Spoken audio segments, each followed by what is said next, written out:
carved in stone. John had been shy most of his life, painfully so, but turning 60 had changed something in him. Women didn't assume he was flirting anymore, didn't stiffen when he spoke. Men didn't bristle. He was harmless now, a cheeky granddad type despite never having had kids. A loner except for Malcolm the Budgie. It freed him. He whistled on his monthly walk to the chemist, picked up the free local paper for Malcolm's cage, and enjoyed the small interactions along the way. In January, he stepped aside to let a woman with a pram pass. She thanked him softly. He wished her a happy new year. As he shifted back onto the pavement, his eyes lifted, just a casual glance. That was when he noticed the frieze. A derelict building he'd walked past for years, boarded windows, cracked stone, and above the doorway a carved figure in robes, head bowed. A small jolt went through him, surprise first, then something else, a faint unease. How had he walked this way for years and never once noticed it? He frowned for a moment, then carried on. A little further along he saw a man at the bus stop he'd never seen before, mid-30s, athletic, carrying a mesh bag full of footballs. John grinned. "You got a lot of balls, mate?" The man laughed. "Tell me about it."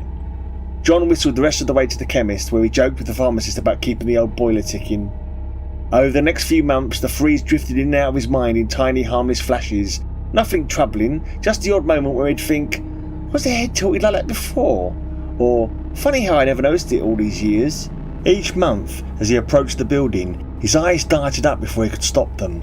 A quick, involuntary check that left a faint chill in its wake, an unwelcome shiver settling in a little deeper each time. He always found an explanation. Light, rain, shadows, his memory, his eyes, the weed. He still whistled, still joked, still felt like the cheeky granddaddy he imagined himself to be. At the bus stop the football man became a familiar face. "Still got your balls?" John would say, or sometimes just point at the bag with a grin. The man always laughed. Life felt easy. As the months rolled on, the frieze began to occupy a little more space in his thoughts, a quiet persistent curiosity that he found slightly irritating. He'd glance up each month and think, "Huh? Looks a bit different," then he'd shake it off. He never stopped to study it, never went closer. He wasn't going to indulge nonsense. His whistling grew softer, sometimes forgotten altogether until he realised halfway home and forced himself to start again. The football man got a weaker version of the joke. "Still got 'em, huh?" Or just a grin and a raised eyebrow. The man would laugh, but John's mind was already elsewhere. He hated that, hated feeling distracted by something so stupid.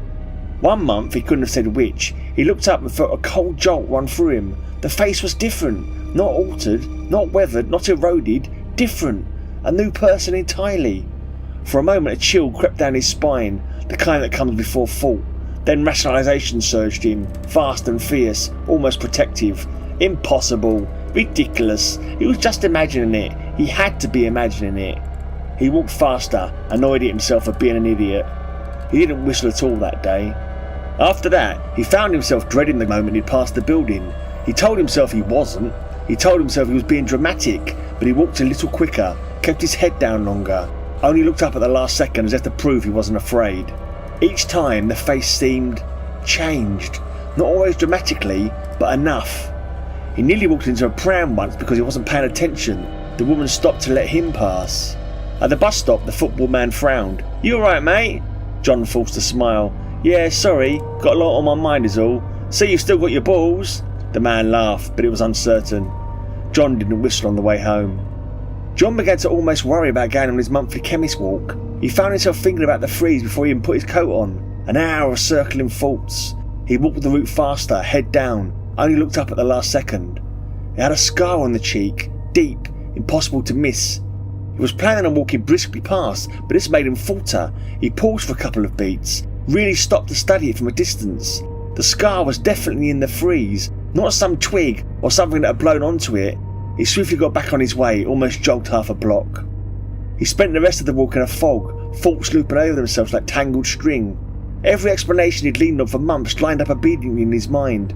Tricks of the light, tricks of age, tricks of memory.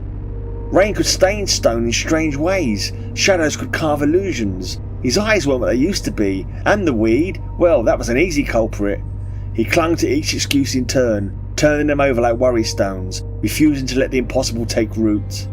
The alternative, that the frieze was changing, was something his mind simply would not allow.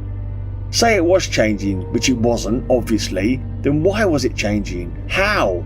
And if it was, which it wasn't, could it have noticed him noticing? That evening, as he was lying in Malcolm's cage with a free paper, he saw a missing person notice. A man in his 20s, smiling, a distinctive scar on his cheek. His breath caught, his hand shook. He sat down on the sofa with a thump. Malcolm chirped irritably, unaware of the shift in the room's air. John stared at the photo until the edges blurred. He didn't believe it. He didn't want to believe it, but he couldn't deny what he'd seen. What could he do? Who would believe him? He barely believed himself. No, he told himself, he didn't believe it himself, he didn't. He sat there for a long time, feeling old and foolish and frightened, feeling convinced of something he didn't want to put a name to, and also disbelieving the impossible simultaneously. The next month, he stood at the end of his street, staring down a familiar route. He'd walked it for years, it was familiar, but nothing forced him to go that way, it wasn't carved in stone. He turned the other way, the longer route added 20 minutes. Good for the heart, he told himself, good for the legs, good for the blood pressure.